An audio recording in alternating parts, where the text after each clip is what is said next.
নিউজে আপনাদের স্বাগত। শুরুতে সংবাদ শিরোনাম।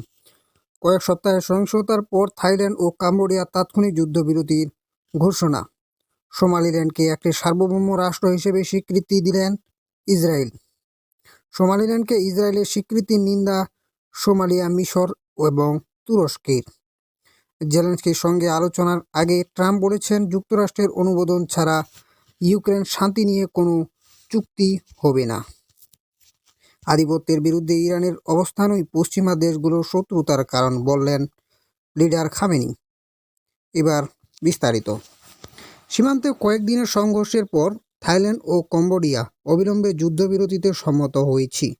উভয় দেশের প্রতিরক্ষা মন্ত্রীরা রবিবার একটি যৌথ বিবৃতির মাধ্যমে এই খবর নিশ্চিত করেছেন। ডিসেম্বরের শুরুতেই সীমান্ত উত্তেজনা নতুন করে ছড়িয়ে পড়লে এবং এতে বহু প্রাণহানির পর দুই প্রতিবেশীর মধ্যে শান্তি আলোচনার মধ্যেই এই ঘোষণাটি আসে। কম্বোডিয়ার পক্ষ থেকে প্রকাশিত এবং দেশগুলোর বিশেষ সাধারণ সীমান্ত কমিটির দেওয়া বিবৃতিতে বলা হয়েছে, উভয় পক্ষ এই যৌথ বিবৃতিতে স্বাক্ষরের সময় থেকে 27 ডিসেম্বর দুপুর 12টা থেকে কার্যকর হওয়া একটি অবিলম্বে যুদ্ধবিরতিতে সম্মত হয়েছে, যা সকল প্রকার অস্ত্রশস্ত্রের ক্ষেত্রে প্রযোজ্য হবে এবং এতে বেসামরিক নাগরিক, বেসামরিক স্থাপনা ও অবকাঠামো এবং উভয় পক্ষের সামরিক লক্ষ্যবস্তুর উপর আক্রমণ, সকল পরিস্থিতি ও সকল এলাকা অন্তর্ভুক্ত থাকবে। দুই দেশের মধ্যে প্রাথমিক যুদ্ধবিরতিটি মার্কিন প্রেসিডেন্ট ডোনাল্ড ট্রাম্প তার এশিয়া সফরের সময় মধ্যস্থতা করিয়েছিলেন, তবে সেই যুদ্ধবিরতি বেশি দিন স্থায়ী হয়নি, কারণ কয়েক সপ্তাহ পরেই সীমান্তের সংঘর্ষ আবার শুরু হয়। এদিকে ইসরায়েল শুক্রবার ঘোষণা করেছে যে তারা সোমালিল্যান্ডকে একটি স্বাধীন ও সার্বভৌম রাষ্ট্র হিসেবে দেখে।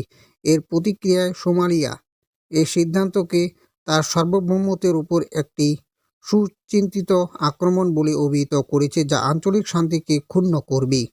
আরও কয়েকটি দেশ ইসরায়েলের এই সিদ্ধান্তের নিন্দা জানিয়েছে। আফ্রিকান ইউনিয়ন এই পদক্ষেপ প্রত্যাখ্যান করেছে এবং সতর্ক করে দিয়েছে যে এটি একটি বিপজ্জনক নজির স্থাপন করার ঝুঁকি তৈরি করবে, যার সুদূর প্রসারী প্রভাব মহাদেশ জুড়ে শান্তি ও স্থিতিশীলতার উপর পড়বে। আফ্রিকান ইউনিয়নের সদস্য সোমালিয়ার একটি অবিচ্ছেদ অংশ হিসেবেই সোমালিল্যান্ড রয়েছে বলেছেন প্যান আফ্রিকান সংস্থাটির প্রধান মাহমুদ আলী ইউসুফ।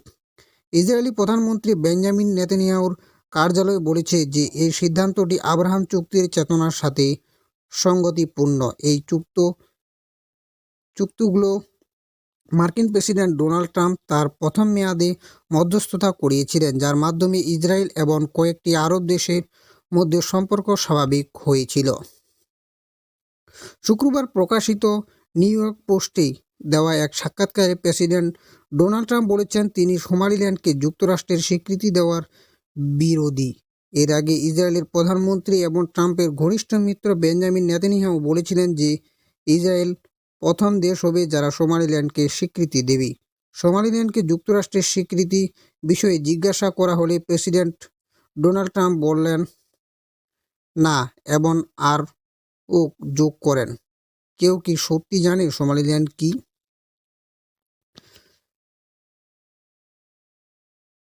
মিশরের পররাষ্ট্র মন্ত্রণালয় কর্তৃক প্রকাশিত এক বিবৃতি অনুসারে সোমালিয়া, মিশর, তুরস্ক এবং জিবুতির পররাষ্ট্রমন্ত্রীরা শুক্রবার সোমালিল্যান্ডকে একটি সার্বভৌম রাষ্ট্র হিসেবে ইসরায়েলের স্বীকৃতির তীব্র নিন্দা জানিয়েছেন এবং এই পদক্ষেপের প্রতি তাদের পূর্ণ অসম্মতি পুনর্ব্যক্ত করেছেন। মন্ত্রণালয় জানিয়েছে, 4 পররাষ্ট্রমন্ত্রীর মধ্যে একটি যৌথ টেলিফোন আলাপের সময় এই অবস্থান ব্যক্ত করা হয়, যেখানে মন্ত্রীরা সোমালিল্যান্ড অঞ্চলকে ইসরায়েলের স্বীকৃতির প্রতি তাদের সম্পূর্ণ প্রত্যাখ্যান ও নিন্দা নিশ্চিত করেছেন। ওদিকে মার্কিন প্রেসিডেন্ট ডোনাল্ড ট্রাম্প বলেছেন, রাশিয়া ইউক্রেন যুদ্ধ অবসানের কোনো চুক্তি ওয়াশিংটনের সম্মতি ছাড়া চূড়ান্ত হবে না, কারণ তিনি ফ্লোরিডায় তার ইউক্রেনীয় প্রতিপক্ষ ভ্লাদিমির জেলেনস্কিকে আলোচনার জন্য আতিথ্য দেওয়ার পরিকল্পনা করেছেন। রবিবার অনুষ্ঠিতব্য বৈঠকের আগে পলিটিকোকে ট্রাম্প বলেন, আমি অনুমোদন না দেওয়া পর্যন্ত তার কোনো কিছুই চূড়ান্ত হবে না। মার্কিন প্রেসিডেন্ট আরও বলেন, আমরা দেখব তার কাছে কি আছে এবং তিনি আশা করেন আলোচনা ফলপ্রসূ হবে।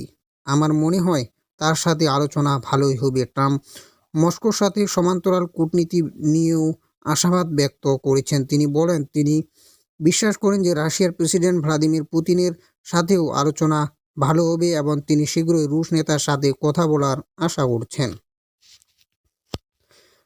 এদিকে ইসলামী বিপ্লবের নেতা এবং ইরানের সর্বোচ্চ নেতা সৈয়দ আলী খামেনি ইউরোপের ইসলামী ছাত্র সংগঠনগুলোর বার্ষিক সভায় পাঠানো এক বার্তায় জোর দিয়ে বলেছেন যে দুর্নীতিগ্রস্ত ও স্বৈরাচারী বিশ্ব শক্তিগুলোর মধ্যে অস্থিরতার প্রধান উৎস ইরানের পারমাণবিক কর্মসূচি নয়, বরং প্রচলিত অন্যায় বিশ্ব ব্যবস্থাকে ইরানের চ্যালেঞ্জ জানানোই এর মূল কারণ। সৈয়দ আলী খামেনি বলেন, দুর্নীতিগ্রস্ত ও দমনকারী শক্তিগুলোর অস্থিরতার প্রধান কারণ পারমাণবিক ইস্যু নয়, বরং বৈশ্বিক আধিপত্যবাদী ব্যবস্থার বিরুদ্ধে পতাকা উত্তোলন এবং একটি ন্যায়সঙ্গত জাতীয় ও আন্তর্জাতিক ব্যবস্থার জন্য ইরানের প্রচেষ্টা। তিনি বাহ্যিক আগ্রাসন থেকে ইরানকে রক্ষা করার ক্ষেত্রে দেশের যুবকদের ভূমিকার প্রশংসা করেন এবং উল্লেখ করেন যে ইরানের যুবকদের উদ্যোগ, সাহস ও আত্মত্যাগের মাধ্যমে মার্কিন ও ইসরায়েলি আগ্রাসন পরাজিত হয়েছে।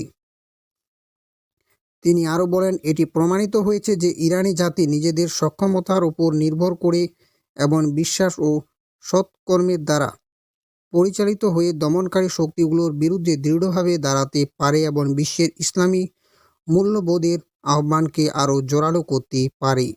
ইরানের সর্বোচ্চ নেতা আরও বলেন যে বিজ্ঞানী, কমান্ডার এবং বেসামরিক নাগরিকদের শাহাদাত ইরানের যুবকদের দমাতে পারেনি। তিনি আরও যোগ করেন, এই শহীদদের পরিবারগুলো এই আন্দোলনের অন্যতম পথিকৃত। বিদেশে অধ্যয়নরত শিক্ষার্থীদের উদ্দেশ্যে নেতা তাদের নিজেদের সম্ভাবনাকে উপলব্ধি করতে এবং এই লক্ষ্যকে সমর্থন করার জন্য তাদের সংগঠনগুলোকে পরিচালনা করার আহ্বান জানান। খামেনি বলেন, তোমাদের হৃদয়কে আল্লাহর কাছে সুপর্দ করো, ইনশাল্লাহ চূড়ান্ত বিজয় তোমাদেরই জন্য অপেক্ষা করছে। এই ছিল আজকের গুরুত্বপূর্ণ সংবাদ। বন্ধুরা, সঙ্গে থাকার জন্য ধন্যবাদ।